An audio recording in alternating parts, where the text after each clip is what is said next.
Honesty, passion, experience. It's Timberwolves Explosion, hosted on the sportstuff.com. And now, your host, Paladino Joey.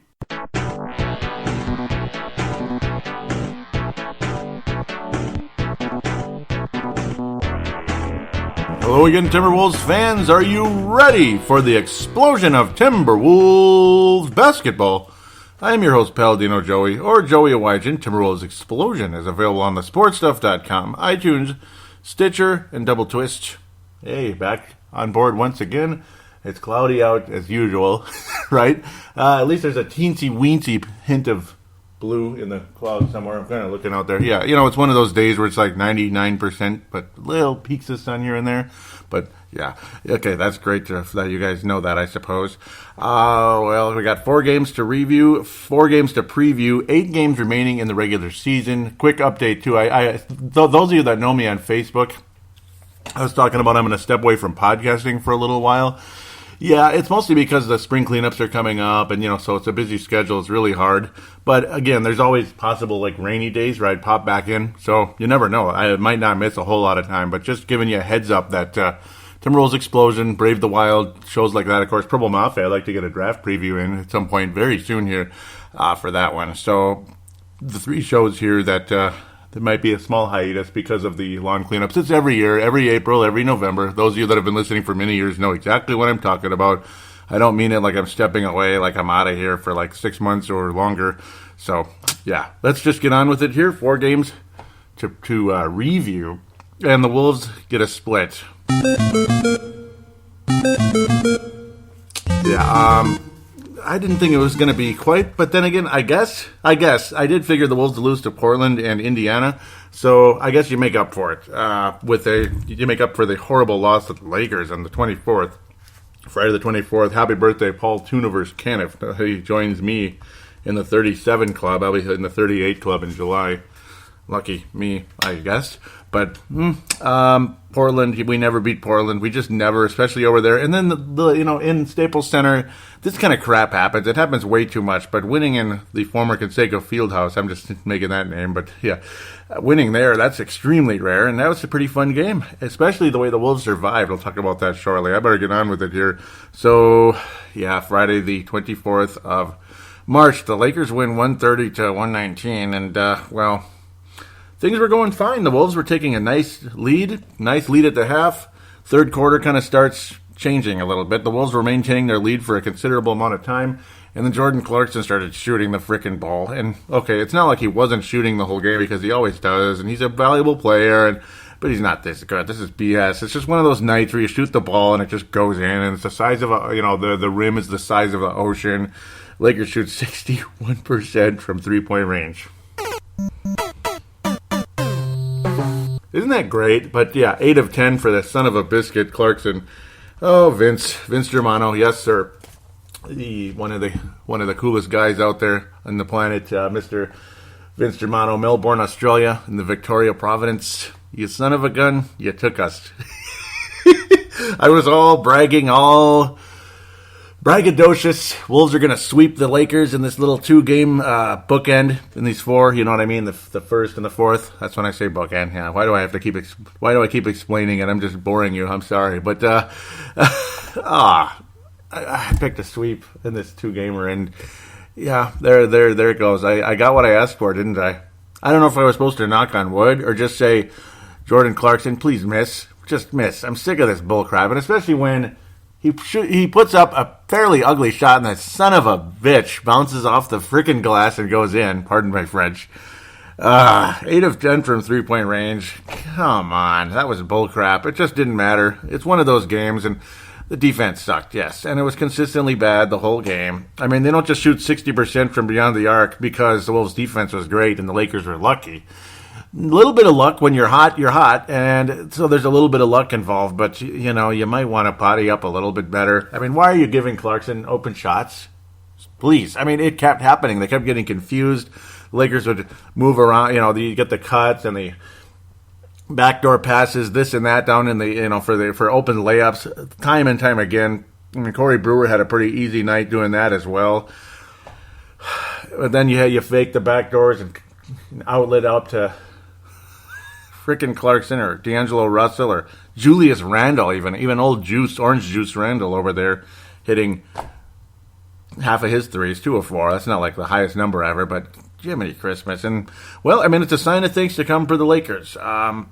It's not because I think Jordan Clarkson's a future star in this league, but he's a valuable player for a long period of time. He's very young.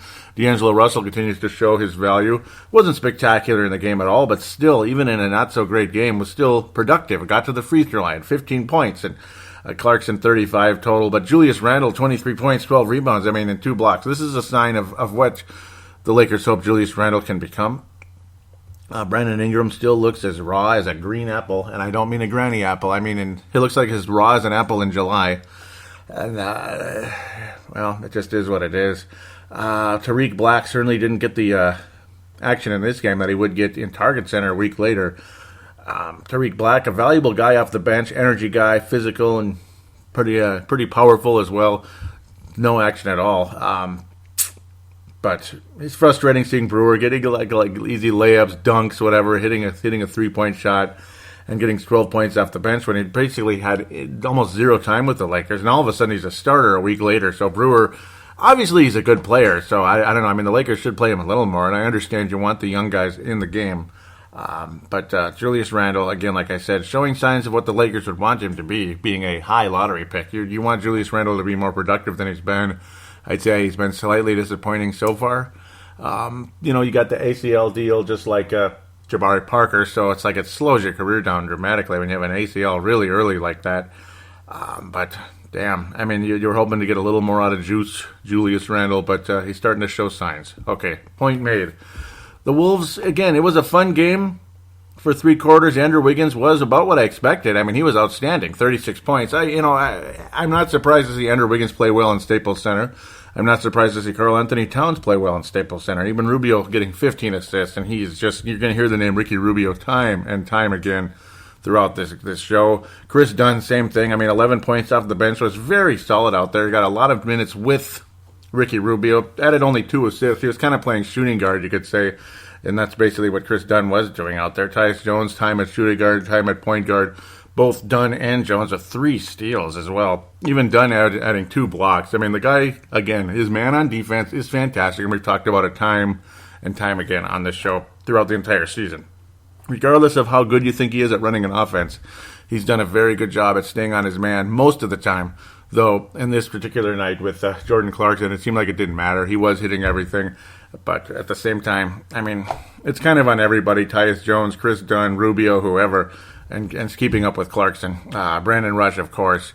Wiggins at times. Just keep up with the guy. It would be nice. It's like you're getting faked out with these little these little moves and cuts that he makes, and how he does trickles out to the 3-point line, and then there's nothing you can do. It's too late. The shot is released, and yeah, it is what it is. So it was a fun game for a while, and that fourth quarter was meh, and the third quarter was extremely frustrating.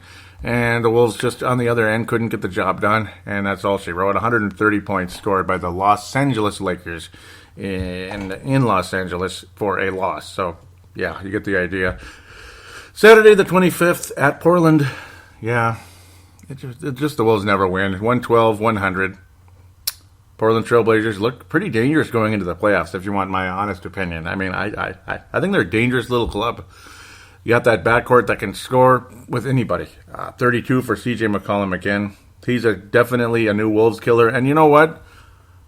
The Wolves passed on him in the draft, so it is what it is. We could have taken him, and then you trade down and avoid him. Next thing you know, Portland's got him, and away they go.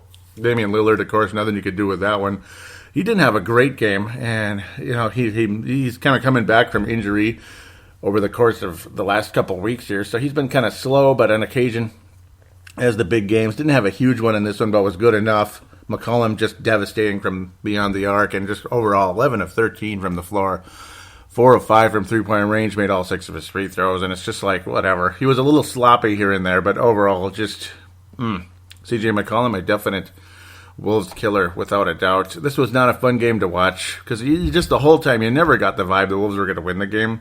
The Wolves had a cute little fourth quarter to kind of make it closer, and that's really all there is to say. The second and third quarters were just, balls. They were just balls. Forgive the French there. Rubio solid, didn't get a whole lot of assists, but a lot of guys weren't making their shots. I mean, at key times, kicking the ball out for 3-pointers, and you make only 2 the whole game. Just lousy. It seemed like Portland was just running all over the Wolves the entire night. Run and gun or fast break, whatever it is. And the Wolves could not keep up with them. Chris Dunn, again, 17 points off the bench. He is really starting to show something here. Again, not necessarily an offense general like Ricky Rubio is really becoming again, which is what we always hoped he would be. But Chris Dunn showing his value regardless if he's the general of the offense or a guy who can play with Ricky Rubio, which he has done. And he looks just awesome out there. 17 points off the bench. Again, some of that was in that fourth quarter, so let's be fair. But hey, if you're going to stuff stats, I guess you might as well stuff stats, I suppose. Strong overall game for Chris Dunn, for the most part. Again, it's still frustrating to see C.J. McCollum just score at will, and he does it time and time again. Andrew Wiggins did not show up to the level that you would hope. He got 0 rebounds in 32 minutes. You just never know what's going on in that guy's head. I don't know. He looks, well, I wouldn't say he looks cool because I'm not a huge cornrows fan. I'm just not, but hey, if you're going to compare him to Kawhi Leonard, then he's damn cool, I suppose. Because he looks a little bit like Kawhi Leonard now. And if that's the guy he's trying to emulate, then so be it. And he did a good job against Kawhi Leonard last time around. So seems like ever since that game, Mr. Wiggins has gone with that approach. So, oh well, hey, if it works and he becomes a better player, so be it. But this game, I don't even want to say a whole lot. Adrian Payne got a little bit of burn. Good for him. Finally getting some action again. And he scored 2 points in 8 minutes. Woohoo. Caspi, not very good in this game. 17 and a half minutes. Just didn't do anything. Just missed a couple shots. That's about it. He got a rebound and an assist. He still beat Wiggins in the rebounding category, believe it or not. Still beat him with his 1 rebound. But I don't know. Not the best game I ever saw out of Omri Caspi. That's for sure. So I don't even know. But now things get a little bit more fun. At Bankers Life Fieldhouse. It's like I want to say Conseco Fieldhouse because, yeah, but I mean, I don't know. I live in the past, so it is what it is. Yeah, fun. The whole game, though, I thought the Pacers were going to win, even though the Wolves were staying in it. And the way the Pacers kept pulling away, but then the Wolves kept responding and getting back in it. Towns would miss easy shots near the basket, but then all of a sudden he started making those shots. And you started getting more and more excited. You started seeing the and ones out of Karl. And this is, again, the Karl Anthony Towns of the future and of the present. I mean, 37 points. 37 points for Karl Anthony Towns. Outstanding. He made half of his threes, 3 of 6. 12 rebounds. But again, that physical attack in the basket, drawing fouls, and making all 10 of his free throws. Rubio making all 13 of his free throws. Ricky Rubio and Karl Anthony Towns have just been unbelievable. It's weird. It's like as if Rubio is kind of taking the points away from Andrew Wiggins a little bit. And hey, if he's making his shots, so be it. Though, again, Rubio, it's more of he's being aggressive. And I was cursing up a storm at Ricky Rubio with the turnovers and the mistakes here and there. It's like he has these good games, these good moments, and then you had moments like you saw in the Laker game where he just hung onto the ball too long, and it's just, I don't know. It happens all the time where people hang onto the ball too long, and you make a dumb play, and it's just frustrating beyond belief.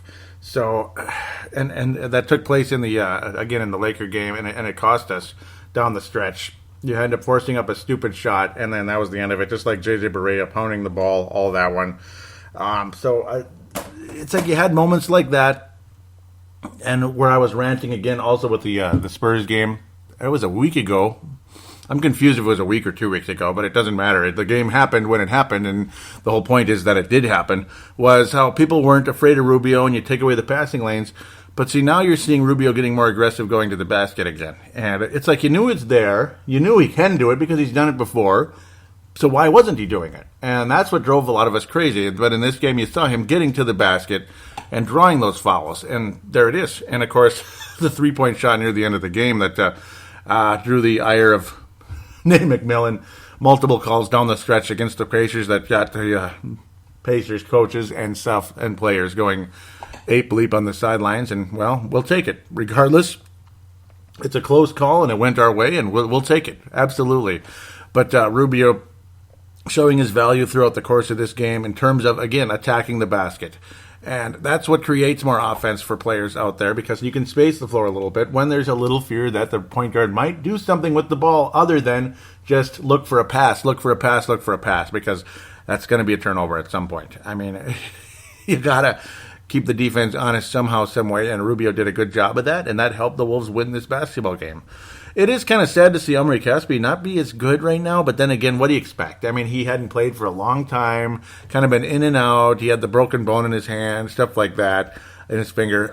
So it's not helpful, and obviously, you know, and it's a new offense, a new team, and it's kind of garbage time also as the season continues to disappear. But still a bummer to see Shabazz Muhammad. You didn't see a whole lot. Really, the bench, the only guy that was productive, well, two guys, Tyus Jones and Chris Dunn. Tyus Jones valuable down the stretch again later in the game, getting those 7 assists, and Chris Dunn getting 4 steals as he played a lot of shooting guard. As you see, Tyus and Chris played together quite a bit. Again, Rubio and Chris Dunn as well in stretches. Brandon Rush, at least he hit 2 3-point shots in the game, so that's good. He even blocked a couple. He's got a little bit of defensive capability, though, at times. He's just so damn slow. You don't see anything going. You don't see anything positive out of him. Gorgie Zhang really strong in this one. He'd been quiet for quite a while. Had 19 points in the night. He even hit a couple 3-pointers. Just fun to watch him. Gorgie Zhang being energetic throughout the night, and his value very, very evident in this game against a Pacers front line that isn't that tall. They're kind of undersized, I have to say. Paul George was magnificent the whole night, and this is the guy you saw last year. You're not seeing it as much this year. His point total's down, but then again, he's got a little help, and you got guys like Jeff Teague doing the job he does in offensive point guard, just showing his value throughout the whole night. Teague and the Pacers, I think, could be a little threat in the postseason as, well, you know, they hope to draw some type of they hope to get some type of a upset in the first round. I'm not counting on it happening, but they will be a dangerous team for somebody when the time comes, be it Boston, Cleveland, whoever it is, or Toronto in the first round, depending on how things kind of, you know, how the deck of cards stack up here at the end. Really cool, though, that the Wolves were able to hang in there this entire game, despite the fact the Pacers would take 8-point leads, 9-point leads, and they'd maintain it. The Wolves would show a little hope, and then you'd see another 3 on the other end, or an and one. But the Wolves stuck with it this time. I mean, they were getting sick and tired of losing, and you saw it. And it was Karl Anthony Towns and Rubio leading the way in a big time throughout the game. Gorgie, again, also with those beautiful mid-range shots that he just, you know, they're a thing of beauty, and they've been a great help for this team. Karl, absolutely, though, the player of the game in a huge way. Drawing those shots and everything, getting to the basket, getting to the free throw line, and finishing with 37 points. But again, the play of the game, the Wolves trailing by 2. Rubio putting up a 3-point shot attempt, gets basically grabbed and forced downward. I mean, the Pacers were complaining, thinking, hey, that really wasn't a shot attempt. He's just faking it.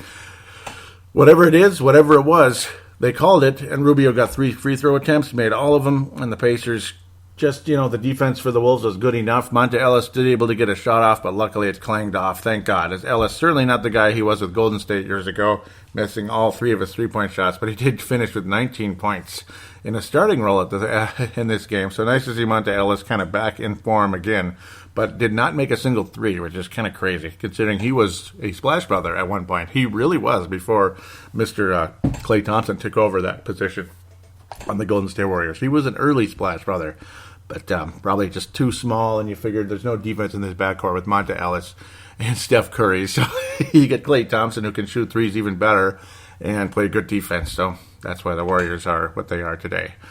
God bless. And nice to see Aaron Brooks not score a point again. Remember, they used the old Wolves killer. He used to drive us absolutely nuts. So let's move on to the final Laker game here, the other bookend, the happy one. March the 30th as we wrap up the month of March. 18,000 people in attendance. Very cool to see Target Center getting filled up. And again, we'll be back for the April 11th, the unveiling of the Timberwolves' new logo. That'll be very exciting, without a doubt. Tariq Black would lead the Lakers in points in this one. Nice little play off of an alley-oop. Really awesome dunk. Lots of power from this guy. It was a pretty alley-oop pass. And a beautiful dunk it was a nice pass from Jordan Clarkson. Without a doubt. The Lakers just kind of, it was just an overall team effort. You have, how many? 7 guys with double digits in this game for the Lakers. Nobody majorly stood out, thank God. When you shoot 9 of 27 on three-point range, that's a hell of a lot less than 61%, so 33% for the Lakers.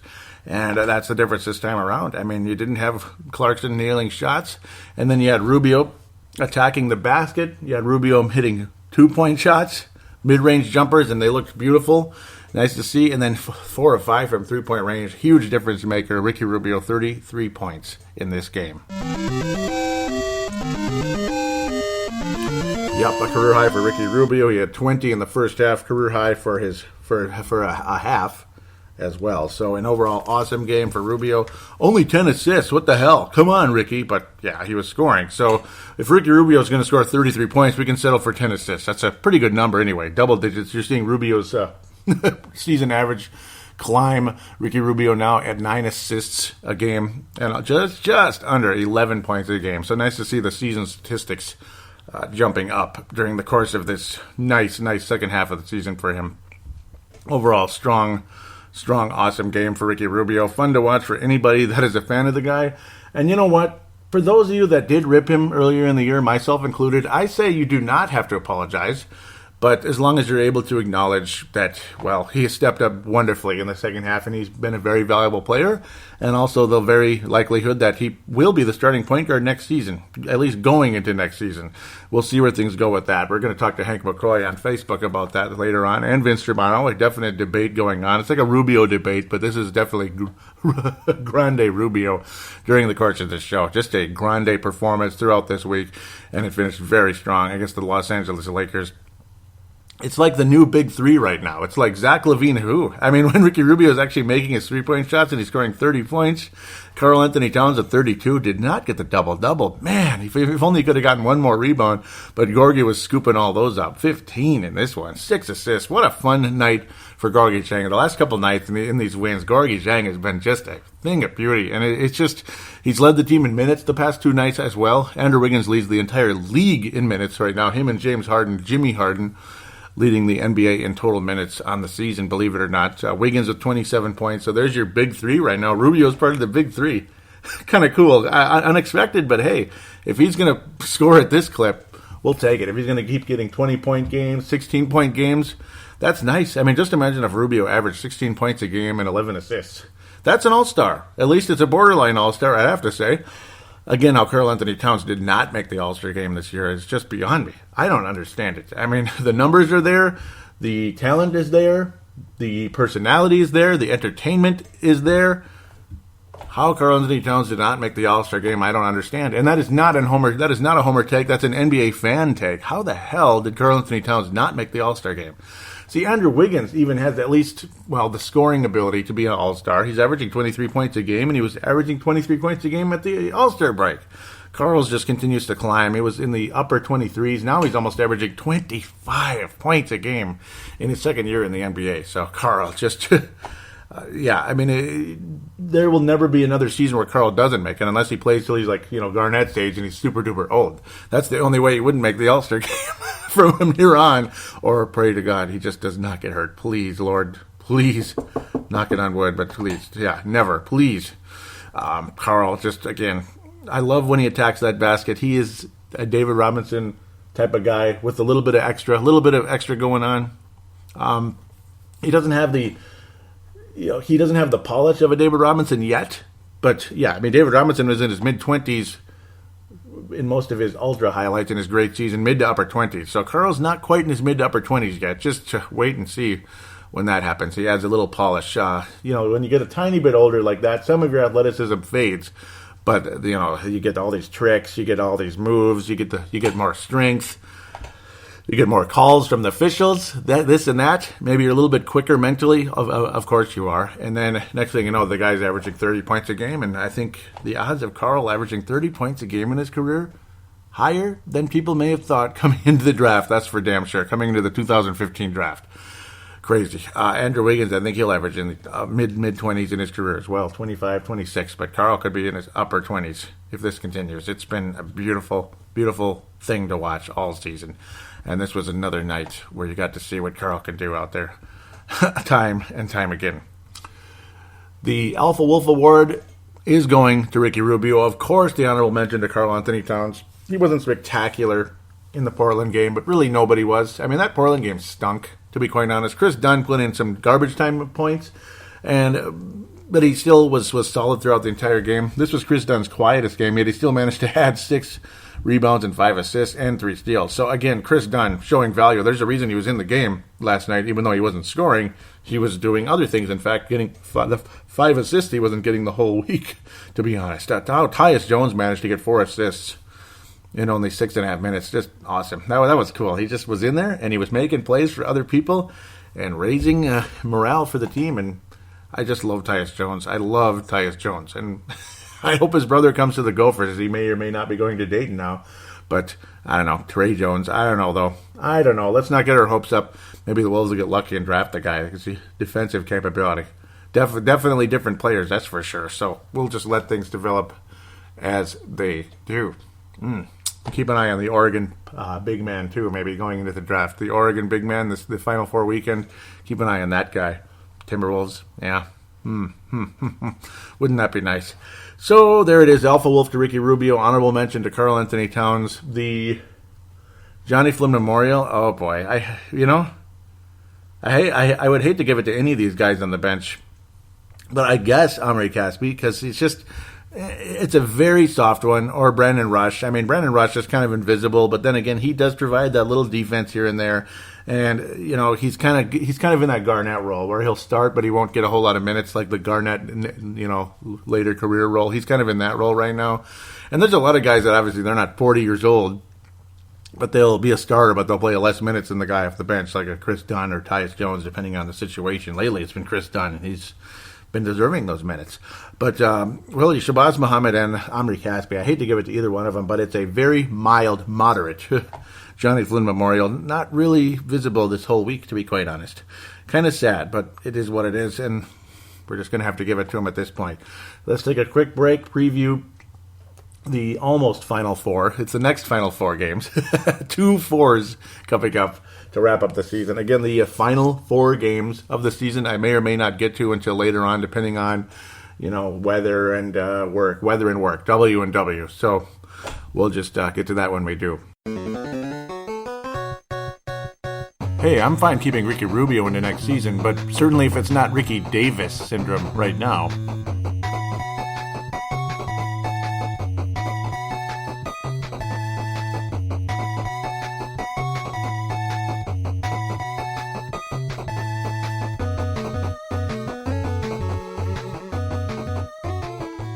Hello. We are back here on Timberwolves Explosion, segment number 2. The preview segment got 4 games to preview, like I mentioned before.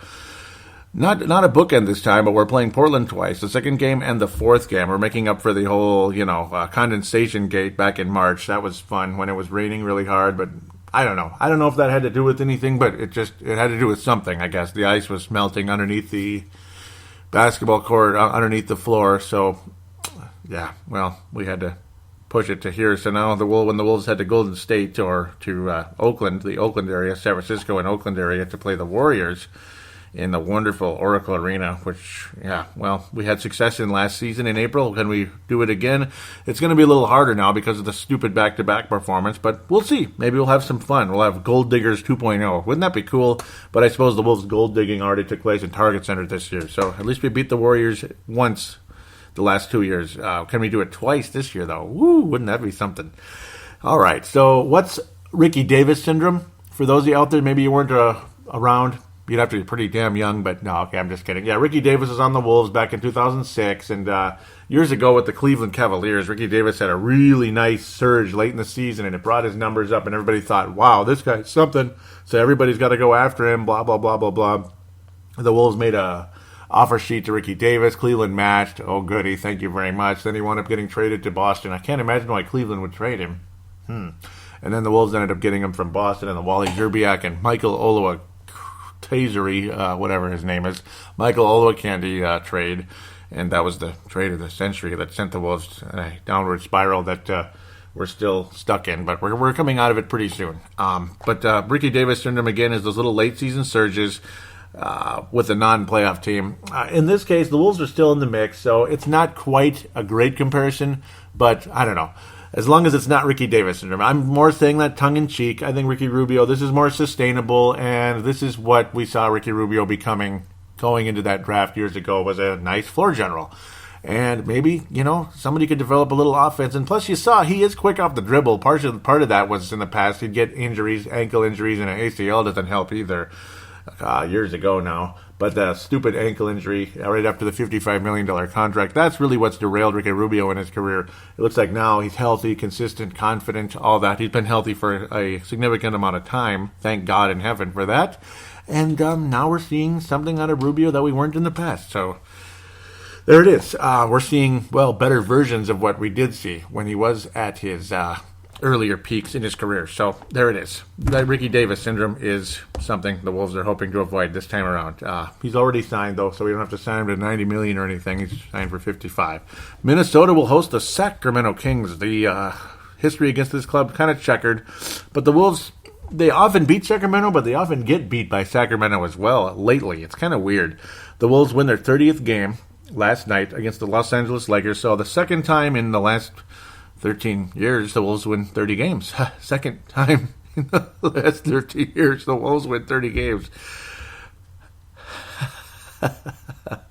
I'm not trying to be mean at all. It's just you look at that and you think about that and, wow, that's, let's try not to think about that, Sacramento is one of those I don't know what's going on. I don't know what they're doing. The Wolves beat them last time around in Sacramento. It was a fun little game, 102-88 over the Sacramento Kings in Sacramento, whatever their stadium is called, their building is called. It's not a stadium. It's the Golden One Center. So, yeah, I guess. Towns and Wiggins were awesome in that game.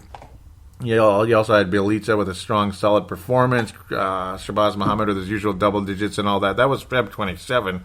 So, yep, and this was post DeMarcus Cousins trade, DeMarcus Cousins gate, all that. So they're basically kind of semi-tanking, yet they have the next Steph Curry on the roster, I guess, and Buddy healed and whole out there. Again, I don't know what they're doing, really. Rudy Gay's out for the season, too, so that doesn't help. He played last time around. Not this game, but earlier in the season, I should say. Ty Lawson and Darren Collison, they have their little mini backup, their little mini point guard backcourt. Both of them were 5 of 13 last time around. I think the Wolves should be able to beat this team, actually. I'd be disappointed if they don't. Very beatable club. There's nice players, but they're not that good. Anthony Tolliver kept to 0 points last time around after he scorched the Wolves from beyond the arc, which he did in Detroit the year before. I expect a win for the Wolves. I expect a strong performance from Andrew Wiggins. And why shouldn't he play well against Willie Cauley-Stein or Ben McLemore? Why can't he beat Ben McLemore? I mean, he should be able to torch the guy. McLemore's not known for good defense, so Wiggins should be strong. Karl Anthony Towns going against Costa Koufos. The Wolves should win this basketball game. Ty Lawson has been a Wolves killer in the past. He had 9 assists in the game, and he kept the Kings in it for a little while there, but a little while only, and the Wolves had that 40-point second quarter. So I expect a similar type of situation here. I expect the Wolves to get to triple digits, and Sacramento to be, I'm not expecting 88. I think they'll be a little better. I'm going to go with the final score of 104-96. 104-96. Minnesota wins. Wiggins will be the leading scorer with 30 points in the game.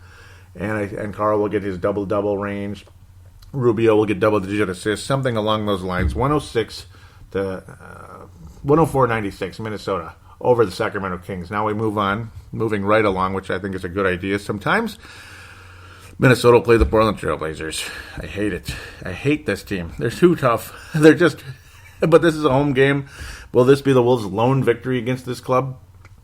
Will the Wolves show up this time and get it done, or will freaking CJ McCollum torch us like he did last time around in Target Center? He torched us in Portland, and he really torched us in Target Center much earlier in the season. That really pissed me off, actually. That was...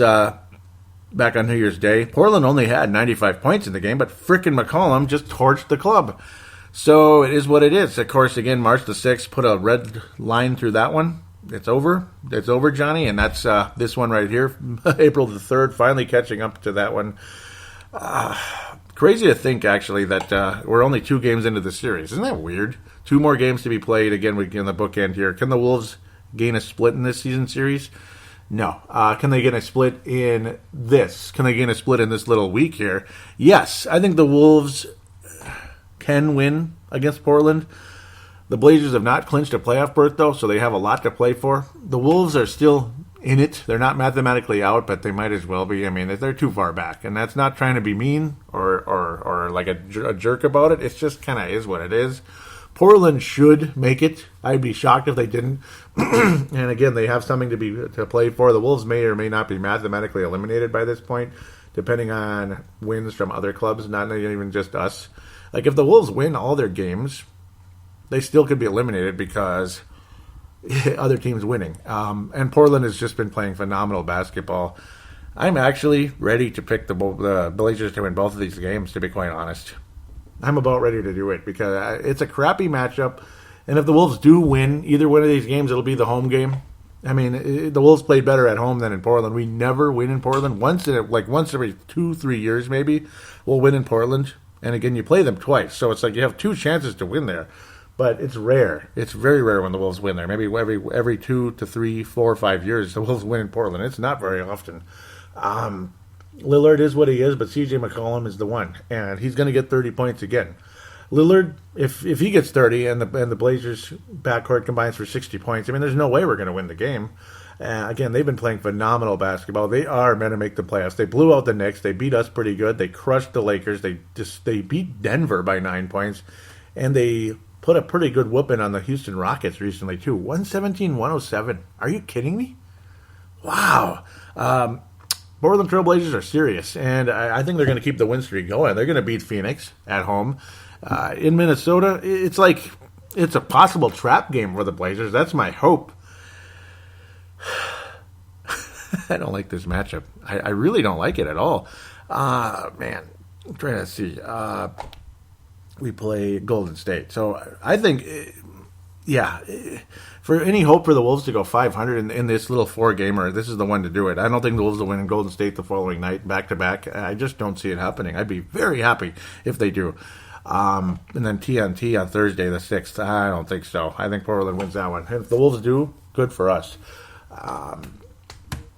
Wiggins needs to show up this time around if the Wolves are going to win this game. Absolutely needs to show up. He was good earlier in the season, but certainly not this last game. Nobody really was that great except Chris Dunn, but again, go with the garbage time minutes. I don't think the Wolves are going to... I don't know. I think Portland will win a close one. It'll be like it's going to be a crazy 102-98 type of game. McCollum will get his 33 or something. Lillard will get 28, and they'll combine for 60 points. That's what I'm seeing happen. 102. I don't know why I'm picking up a low score, but you'll see better defense for the Wolves at home than on the road, in my opinion. But I don't know. I think the Wolves are going to go 1-3 this week. I hate to say it, but Portland wins 102-98. Wolves at the Golden State, or well, it's not Golden State. It's just a name. There's no such thing. It's Oracle Arena. I don't think the Wolves win that one either, to be honest. Again, it's not trying to be negative. It just is what it is. And I know some of you worship the Warriors like they're gods, and they're not. They're absolutely not. They're not even basketball gods, to be quite honest. Of course, no Kevin Durant. Big shocker there, right? And Steph Curry's been picking up the slack in the scoring and whatever. I hate this team. I hate them so much. They've been playing much better, too, just like Portland. They just recently put a pretty good spanking on the Spurs, which is annoying, and they beat the Houston Rockets on the road. They're on a winning streak too here. They've won the last 5 games at a bare minimum. I don't like the Wolves' chances going on the road here. I'm picking a final score of 115 to 100. The Wolves will be in it for a little while. Carl's going to go off in this one. I got a feeling. I think he's going to get in the 30s. I wouldn't be surprised to see Rubio have a strong 20-point, 15-assist type performance. You're going to see a fun brand of basketball, but then the Warriors will pull away in the third and fourth quarters. The Wolves will be in it. They'll play strong. Wiggins will get a good number, 25-ish, but Carl's going to get something in the mid to upper 30s. I think he's going to have a huge night. Rubio, again, 15 assists, 20 points, but it's going to be Curry and Thompson. Thompson more than Curry, though. He always plays better than Curry when the Wolves play against the Warriors. Klay Thompson is going to get 33 points. He's going to score he's going to get 6 to 10 3-pointers in the game, something like that. He's going to get a high number, 33 to 38 in the game. Klay Thompson and the Golden State Warriors will beat the Wolves 115-100 in Oracle Arena. The Jailblazers, the Minnesota Timberwolves, will play the Portland Jailblazers. We're definitely not the Jailblazers anymore, but we hang on to these nicknames because we're mean and thoughtless. I'm just a terrible guy. TNT, the West Coast game. Woohoo! I love it. I love these late games on TNT, even though I don't watch TNT all that much for my personal reasons. Just not that much. But when it comes to playoffs, though, I'll watch it more. And if the Wolves are on, I'm going to watch it regardless because, it is what it is. Whatever. It's the Portland Trailblazers again. CJ McCollum on the road. Damian Lillard. I see Lillard getting in the 30s in this one for some reason. But McCollum, I'm just scared going into this one. I think they might combine for the upper 60s to even 70 in the game. I got a crappy feeling going into that one. On national television, the Blazers playing as well as they have been. Do you really think I like the Wolves' chances? Even though sometimes these guys, especially Wiggins, really step up in these type of games. I picture Wiggins getting 33 points in this game. Maybe he might even go off for more, like 36 to 40-ish. But I do see Wiggins having a huge night. Carl will get in the 25-ish range, so it's kind of going to be a reverse of the Golden State game because these guys tend to reverse a bit. Rubio will be solid. He'll get double-digit assists again, absolutely. He'll definitely get in the Warrior game, though. I expect that. In the Blazer game, we'll see. It's going to be more of like a Wiggins show, though. You're going to see a lot of shots made. You're going to see him attack the basket, get to the free throw line, and if he doesn't, shame on him. The Wolves will be in it for a while. They'll make it interesting, but again, the Blazers are just going to kind of take over. It might be a blowout, but I think the Wolves make it interesting for a while again, and the Blazers pull away. Final score in this one will be 110 to 98. I just figure that. 110 to 98. You're going to see McCollum and Lillard score almost all of Portland's points in this game. They're just going to go off. They're going to hit their shots. They're going to get to the free throw line, all of that. But McCollum just deadly from long range, but he's also a smart, solid player for a young guy, just getting to that free throw line and all that. And again, torching us from beyond the arc. I don't like the Wolves' chances against the Jailblazers, unfortunately. I really don't like our chances. Like I said, 110 to 98. 110 to 98. Portland will win. McCollum will have a big night again, like he always does against the Wolves. So we'll be back for fan interaction right after this.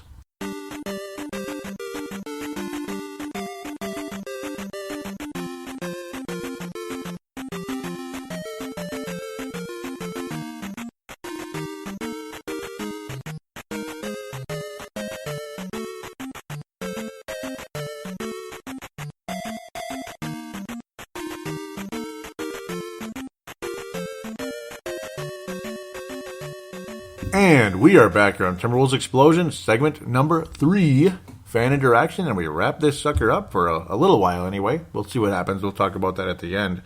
Want to thank Levi and Vince Germano, Levi Wilson Brown, and Vince Germano for retweeting the last show. Thank you very, very much. Really appreciate that, without a doubt. Episode number 196 while it lasted. So there you go. Thank you very much, Tanae. Also, he shared it on Twitter. So thank you. Same thing. And he says, even though I can't watch my favorite team, at least I can still listen to my favorite podcast. And thank you very much, Tanae. Tanae Brown, and Levi Brown. Tanae was saying, this probably explains why he hasn't been calling in as much lately. Just been busy. And you know what? I feel you big time because that's me too. I've been busy and I have to catch up and stuff. Some of these games too. I can see some of them right away, and other ones I have to catch up. Otherwise, I can't do the show. So, and now things get very tough.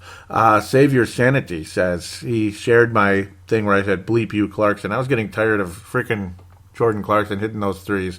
So this is a Laker fan basically kind of getting a kick out of me. Purple FTW podcast followed Timberwolves Explosion. Well, interesting. I think he followed Brave the Wild, too. I don't know if he's just following sports people or he's heard my show. And if he has, cool. If he's listening, I'm giving you a shout-out here, Purple FTW podcast. But don't forget about the Purple Mafia podcast, you son of a gun. I dare you to follow that one. you better. Okay, there. I didn't even follow him back yet. Shame on me. Well, I followed him now. And yeah, because that's, it's a Viking podcast that's on Podcast One and stuff like that. So, yeah, crazy. I wonder if he's actually heard the shows. I hope so. Shout out to you, Andy Carlson, if that's who I believe that is.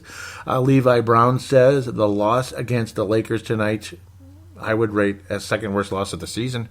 Yeah, I'm trying to remember what was the worst one, because there are bad ones. There's a lot of weird ones, but yeah, this was as bad as it gets. I believe it was the Nets, right? Did we lose to the Nets this year?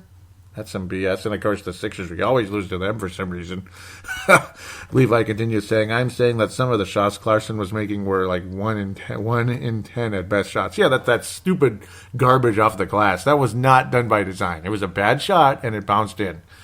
BS. That was not, yeah, so I agree with that take 100%, Levi. He says, Rubio's mid-range air ball summed up our offensive performance at the end of the game, and yeah, it was depressing. Extremely depressing, without a doubt. Levi also liked what I said, bleep you, Clarkson. I was mad at that. I was mad, damn it.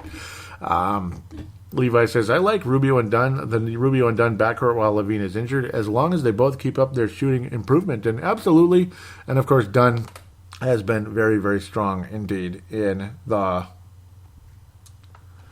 the defensive side, and you see signs. Matt also chimes in saying Dunn is awful. Trade him if possible. I like him, though. I don't know. I'm not in a huge hurry to get rid of Chris Dunn. Damn it. I'm trying to see where is he? So he is a follower, and I followed him back, too. He must be, yep, well, obviously he watches Wolves and such. Not a whole lot of information. Well, he's from here, so it must be, well, maybe from Minnesota. It says United States. Wasn't sure if he was from Australia or New Zealand. Of course, Tane and Levi are from New Zealand. So thank you very much again for the interaction there. Really appreciate that. Always love hearing from Levi, and has some good takes always. So thank you very much. Him and Levi, awesome. And again, Vince Germano, Hank McCoy, we'll hear from them now on the Facebook page. Now, the Twitter account was at Wolves Explosion, as I really didn't even mention, at Wolves Explosion. Finally, some sunlight peeking through. Oh, that feels good. God, getting a little bit of natural energy seeping through the windows here. Oh, I feel it's like plugging in a charger. You know what I mean? It's wonderful. Okay, anyhow, like I said, at Wolves Explosion. Now for Facebook.com / Timberwolves Explosion. Facebook.com / Timberwolves Explosion. There isn't as much of a limit in the length of the name, whereas on Twitter there is. That's why it's at Wolves Explosion. All the information will be in the show description, which I'll probably mention like 6 times before the end of the show. But that's just reminders, so you know, if you need to learn about spelling, the email address and such, or you just want to do a quick little copy-paste type thing, you can do that as well. So, a bit quieter this week, but still, it's quiet until the conversations start. And yep, here they are. The Courtside Podcast, massive shout-out, as always. Got to always give them a big shout-out on this show. They are from Australia, of course. Hank McCoy from Sydney, Australia. That's like the New York of Australia. And Vince Germano from Melbourne, Australia. I don't know if you'd call it the Houston or the LA or what you'd call it. It's one of the other big cities, though, major cities in Australia. So, and of course, the southern part more so than Hank McCoy on the East Coast, there, northern East Coast, like New York. That's one of the reasons I consider it that. So, the Courtside Podcast, 100% recommended, 100% endorsed by the Timberwolves Explosion. Absolutely. Check it out on iTunes. You can get the quote-unquote free shows, as we call it, the free shows, the mini shows, and all that. That's how you can check it out first. And if you'd like, you can get the premium shows on Podbean. I recommend downloading both of those applications. I mean, why not? Well, obviously, if you have an Apple device, you're on iTunes already. If you're on Android, you need Double Twist or some other iTunes mirror. That's another way to listen to this show as well, of course. Or Stitcher, in my case. I'm not sure if the Courtside is on Stitcher or not. But for sure, iTunes or Double Twist when it comes to listening to the mini-sodes. And then, of course, Podbean carries everything. If you do sign up for the $20 a year subscription, you can still listen to the free shows without doing the subscription on Podbean, which is on both Android and Apple devices, and, of course, Windows as well, I'm pretty sure. But you sign up for the $20 a year, you get all the premium shows, Christmas specials, season previews, season reviews, all fun productions. Big, fun, awesome productions done by Hank McCoy. That guy is a engineer of audio. He's an audio engineer, and he's also an artist as well. When you consider, the way he can put things together, just awesome. Love what he's able to put together there. So let's get to his comment. He says, "So just finished watching the Wolves Spurs game, and in no way do I want to take away what Rubio has done this past month. But that last play was, I did already read this one. I did already read it. I think there was some responses near the end, but he was talking about how Rubio lacks in the jump shot department. Yes. Joe Phillips. Yep, so good. I'm glad it came this way. Joe Phillips responded to him. It was more of like a Rubio's lacking in the jump shot, and they took away the passing lane. So it's kind of like a recap from last show. So yeah, kind of quiet this week. But there's a huge conversation generated from Mr. Vince Germano. Joe Phillips, also out of Australia, says, "But we have lost our last two. True to good teams, if I am going to sing Thibs' praise, it is the article on ESPN that he is keeping Levine involved with the team, takes the pressure off Zach and shows commitment." And yeah, off Zach and shows commitment. Absolutely. So, yep, I agree with that 100%. It's nice to keep Zach Levine involved, feel that he's a part of the team rather than kind of distant because you're hurt. So kind of maybe, keep he just keeps his distance and he's not a part of anything right now, blah, blah, blah. No, but it's nice to see him hanging around some more. Like Teddy Bridgewater was a little more distant, but it wasn't because he had to be, or it wasn't because he was pushed away, but because it's kind of like, if he was standing on the sidelines, what's the last thing you want is somebody to come roll into Teddy Bridgewater's knee? That's like, yeah, that would be the worst thing ever. His knee was hanging literally by a thread. I mean, literally hanging by a thread. Teddy Bridgewater, Minnesota Vikings, Purple Mafia. But if Sugarman did not get to that thing immediately, he may have lost his leg or at least his career at a bare minimum. So pretty cool what Sugarman was able to do. That's the Minnesota Vikings legendary trainer there. Vince Germano says, Hank McCoy and Luke Williams finally shut their pie holes now regarding Rubio. And because I know you hate this, Rubio, that is all. Yep, and because I know you hate this. I like when you say Rubio, but that is all. It's just, I don't know, it's another like millennial phrase, which there's so many that they get on my nerves. And Vince Romano is not a millennial at all. He's Gen X like me. So shame on you. Look at you. Okay, I'll live with it though. I'll live with it. And Rubio had a hell of a week, and he got at least his second Alpha Wolf Award of the year, I got to think. Luke Williams, big Warriors fan, and I hope he's a listener of the show. I think he's on and off listener of the show.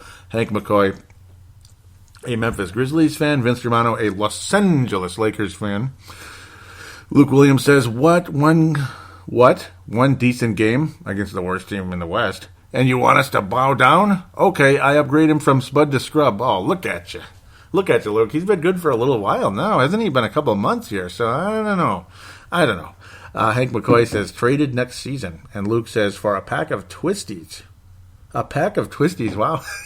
Hank McCoy says, absolute plonkers. I could just imagine him saying that. Luke says, love you. Vince, love you too. Gumdrop. Thanks, pumpkin tits, says Luke Williams. And then Vince says, pumpkin, as in like Homer Simpson, and I responded to him saying, show business at its finest, my brothers, and I will be on tomorrow. And yep, good timing that you guys were able to get these on here. Vince saying, yes, sir, just like I always would say with Marcus. Now Stu Benson chimes in. Welcome aboard, Stu. He says, I could put 30 on the Lakers. Look at you. Yeah, well, it looked like you could put 30 on us too the other night I don't know how to think about it anymore. It was that last Friday when I was cursing up a storm. Vince Germano says, bugger off, Benson. And Stu says, that means you could put at least 10 on them. Happy days. Do we have to go for the Spurs in the playoffs? Powell's playing so well. He says, you. And Vince calls him a peanut. He says, you peanut. I'm going for Powell to get another title. Dan May wraps up the show saying, it's the end of the season. It's time. He played well because he won't next season till the same time. Yep, so that could be that Ricky Davis syndrome.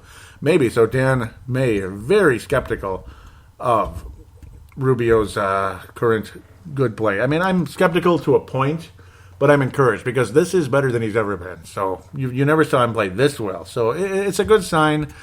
What'll happen? Who knows? And it seemed like, again, what always derails Rubio is injuries more than anything. It's like he's playing well, and then now here's the freak injury, and Bada bing, bada boom. So knock on wood that doesn't happen. Other than that, you got multiple point guards on the roster that are very, very, very young. So you never know. Maybe Tyus Jones, maybe Chris Dunn. Or you hope Chris Dunn, when he's taken 5th overall in the draft, Tyus Jones, spark plug off the bench, high IQ, a big morale setter is Tyus Jones. Love the morale that Tyus Jones brings to the team, making those nice passes, those winning plays, boost the morale of the club. He is an energy bunny. He really is. Energizer bunny out there. He really is. So there it is. Always want to thank you guys for listening. Do call into the phone lines at 209-736-7877, 209-736-7877. It is a voicemail. Do treat it as a voicemail. Mention you're calling in for Timberwolves Explosion. Do your statement, shout out, comment, question, opine, and rock and roll. Keep it from 1 to 3 minutes. And again, it's limited on the phone line anyway. I think it goes up to 3 minutes. I'll talk about the other ways to get there too. And then, of course, the call now button on the Facebook page for Timberwolves Explosion sends you directly to the phone line. So it's the same thing. But this is if you're international, you can go right through Facebook Messenger. So it's 100% free. You don't have to worry about long distance or anything. It just goes right through from your smart device, smartphone, whatever it is. And then the final route to getting on the show is the audio submission route. And this one has no limit, even though I prefer it's not like 30 minutes necessarily, unless it's a special show like season preview, season review, blah, blah, blah. State of the Timberwolves, that is. That type of thing. Or, God knows, maybe the Wolves are in the finals, or who knows, some big story happens, some positive story or some sad story. We pray to God we stay away from those sad ones. We've had enough of those already. So stuff like that. Tanae Brown, always an open door to you. Open door to Vince Germano, too. I mean, hey, you want to send a 5-minute audio submission or whatever, would be fantastic. See, what you do is, on your smartphone, iPad, Android tab, whatever it is, Galaxy tab, whatever it is, Windows Phone, there's always free audio recording applications on there. Treat it the same as a phone call. Just record, just record it for however long you're going to. Some people could even use their microphone on their computer if you're a podcaster, and just email it to paladinolive@yahoo.com, paladinolive@yahoo.com. But yeah, like if you're a podcaster, you use Audacity, you just submit that through the same email, or of course, your smart device. If you're not a podcaster, just use your smartphone, smart device that way. The email, again, will be in the show description. I just mentioned it, but that's where you could copy, paste, whatever. So you can do it nice and quickly. Very fun indeed. I also got to give a shout out to Flip's Army. I knew I was going to mention that. It's like I better get around to it immediately.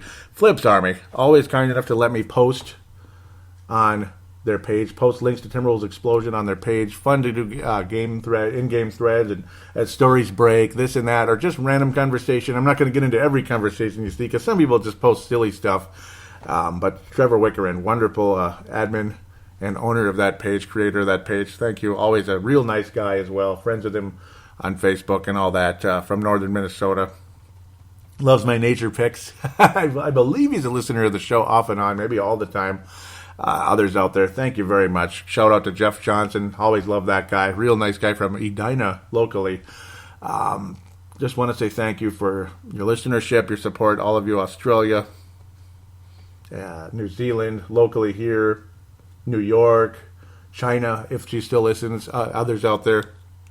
I know you're out there in Canada as well. Thank you again.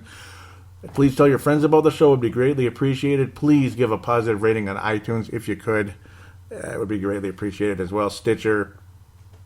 You can also review the show on there too. You don't have to write a big thing. You don't have to put a whole lot of thought into it. Just put a nice review on there. Greatly appreciated. Love the show, or whatever it is. Or damn it, I hate your show. No, I hope you don't. But well, if you do, you do, I guess. But again, tell your friends if you could. Those of you that retweet and like, thank you very much. Can't tell you how much I appreciate it. So thanks again, and share on Facebook and all that. So thanks again for that. I've rambled long enough. We'll talk to you sooner than later, hopefully. Again, cleanups. There may be a hiatus. There may not. Maybe I'll be right back here next Friday. I don't know.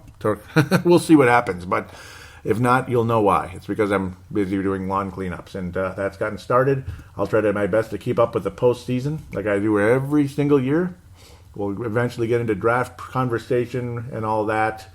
It's going to be fun. Hopefully, we get a nice final, nice NBA playoffs, NBA finals coming in as well. So until then, take care, and we'll be back hopefully sooner than later.